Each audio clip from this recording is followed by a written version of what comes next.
নমস্তভ্যং বিরূপাক্ষং নমস্তে দিব্য চক্ষুষে ওম তস্তৎ ওম তস্তৎ।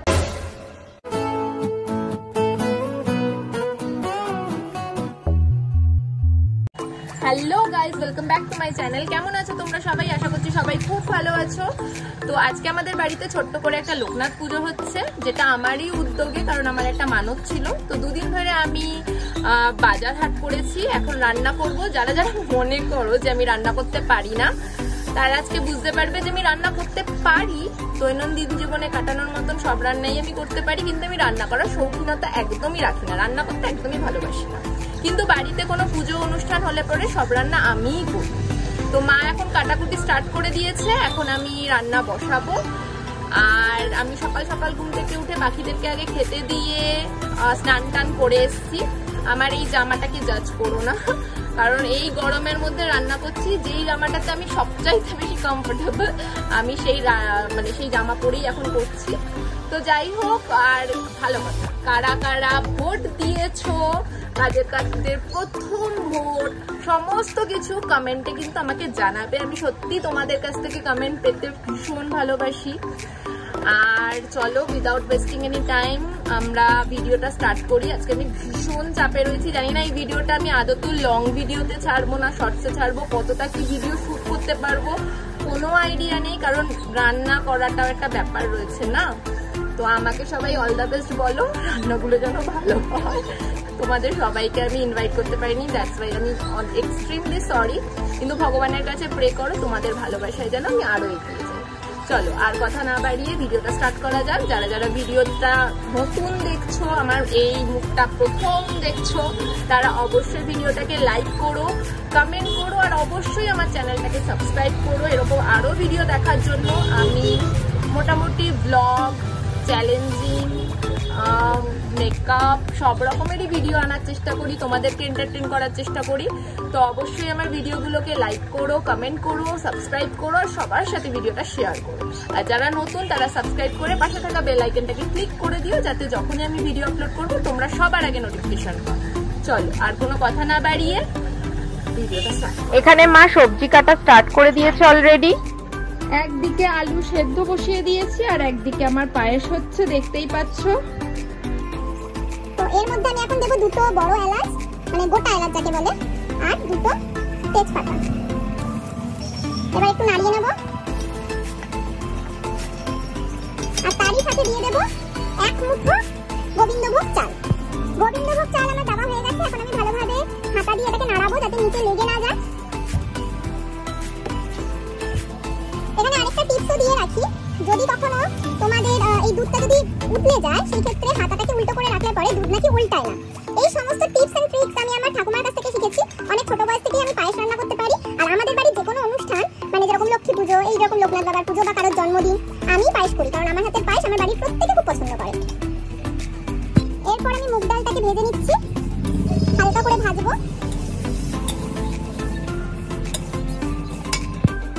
এখানে আমি চিনি আর এক গাদা কাজু কিশমিশ নিয়ে নিয়েছি, তো সবটাই এর ভেতর যাবে।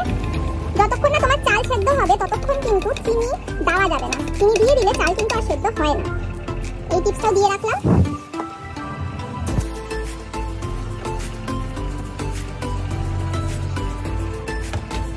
এইখানে চাল ডাল একসাথে বসিয়ে দিয়েছি খিচুড়ি করার জন্য। মা এখানে সবজি কেটে দিয়েছে, আর আমি এখন কড়াইতে তেল গরম করছি। এরপরে এক এক করে 5 রকম ভাজা আমি করে নেব। এখানে আমার সেদ্ধ আলু ভাজা হয়ে গেছে, আর তার সাথে আমি এখানে জিরে, আদা, তেজপাতা আর শুকনো লঙ্কা ফোড়ন দিয়েছি। এরপরে আমি আলুর দমটা করব। আর এখানে আমার প্রায় খিচুড়ি বসিয়েছিলাম, প্রায় সেটা রেডি হতে চলেছে। Stay tune. দেখতেই পাচ্ছ যে এখন আলুর দম কষানোর পর্ব চলছে। এর মধ্যে আমি চারমগজ আর কাজু বাদাম বেটে দিয়েছি। ভালোভাবে কষানো হলে তবে অল্প জল দেবো, একটু মাখামাখাই আলুর দমটা রাখবো। এখানে আমি আমের চাটনি বসিয়ে দিয়েছি, আলুর দম হয়ে গেছে। এরপরে আমি আমের চাটনি বসিয়ে দিয়েছি। আমের চাটনিও প্রায় হওয়ার দিকেই, চিনি চিনি দেওয়া হয়ে গেছে। এবার এটা একটু গাঢ় হলে পরে নামিয়ে দেবো। এখন আমটাকে একটু ভেঙে নিচ্ছি। আমার চাটনি প্রায় হওয়ার দিকে, প্রায় না হয়ে গেছে, আমি এখন নামাবো। তো আমি ভিডিওটা এখন ক্লোজ করছি। এক হাতে ভিডিও করে এক হাতে এইসব করা সম্ভব না, তো স্টে টিউন। চাটনি তো হয়ে গেল, এবার আমি শাকটা ভাজা করছি। শাক ভাজার আগেই হয়ে যেত ওই 5 রকমের ভাজার সাথে, কিন্তু তখন অনেকটা তেল আমার বেঁচেছিল, তার জন্য আমি তারপরে আলুর দম করে নিয়েছিলাম। তো এখন তার জন্য আমি শাক ভাজা করছি, লাল শাক ভাজা। লাল শাকটাও হয়ে গেছে। এখন আমি বসিয়ে দিয়েছি এই সুজি, এর মধ্যে অল্প একটু ঘি দিয়েছি। আমার মেনলি সাদা সুজি পছন্দ, কিন্তু মা বললো একটু লাল লাল করে করতে, তো আমি এখন একটু সামান্য একটু লাল লাল করে সুজিটা করব। মা লুচিগুলোকে বেলে দিয়েছিল, এখন আমি লুচিগুলোকে ভাজছি আপাতত। আমি লুচি সত্যি কথা বলতে কি সেভাবে ভালো ভাজতে পারি না, আমার দিদি আর মাই ভালো ভাজে। আমি চেষ্টা করছি লুচিটাকে ভাজার। এটাই হচ্ছে আমার শেষ রান্না আজকের মতো, এরপরে আমরা পুজোয় বসবো। এখানে আমার ঠাকুরের জন্য সমস্ত ফল কাটা হয়ে গেছে, এবার আমি ঠাকুরের জন্য আলাদা করে এই সমস্ত কিছু পরিবেশন করব। আর এই হচ্ছে আমার লোকনাথ বাবা। আমার দাদু লোকনাথ বাবার ভীষণ বিশ্বাসী ছিলেন। একটা ক্যালেন্ডারের মাধ্যমে এই লোকনাথ বাবার ফটোটা দাদু পেয়েছিল। তো যখনই দাদু লোকনাথ বাবার কাছ থেকে কিছু চেয়েছে, ঠাকুর হাত ভরে দিয়েছে। তারপরে দাদু এই ফটোটাকে বাঁধিয়েছিলেন। তো তারপর থেকে এই ঠাকুরের পুজো আমরা করে থাকি। তো এখন আমি ঠাকুরকে সাজাবো। মোটামুটি আমার সব আয়োজনই হয়ে গেছে। ব্রহ্মাজানে গোপন কর্মটি হয়তো অনেকেই দেখেছো। রীতা ঘড়ি আমার খুব প্রিয় একজন অভিনেত্রী অভিনয় করেছে। তো ওই অভিনয়তে একটা জিনিস কি বলতো, ওই বইটার একটা ব্যাপার হচ্ছে যে ওখানে মেয়ে পুরোহিত নিয়ে পুরো ব্যাপারটা।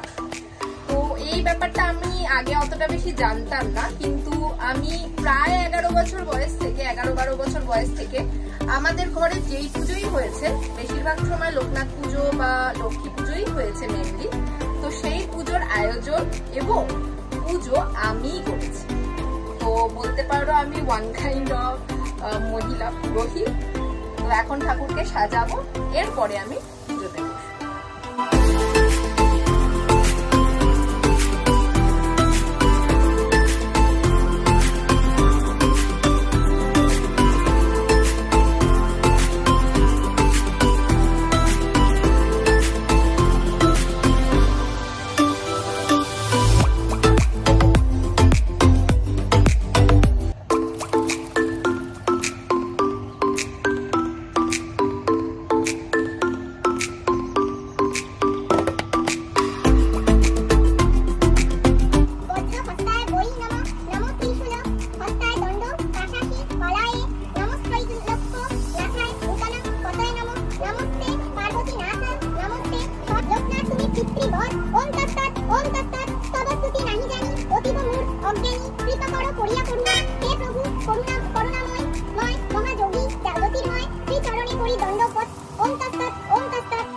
আমার পুজো শেষ হয়ে গেছে, এখন দরজা দিয়ে রেখেছি, যেটা হয়তো সবাই জানো যে পুজোর পরে দরজা দিয়ে রাখা হয়, তারপরে 3 বার তালি মেরে তারপরে আমরা ভেতরে প্রবেশ করি।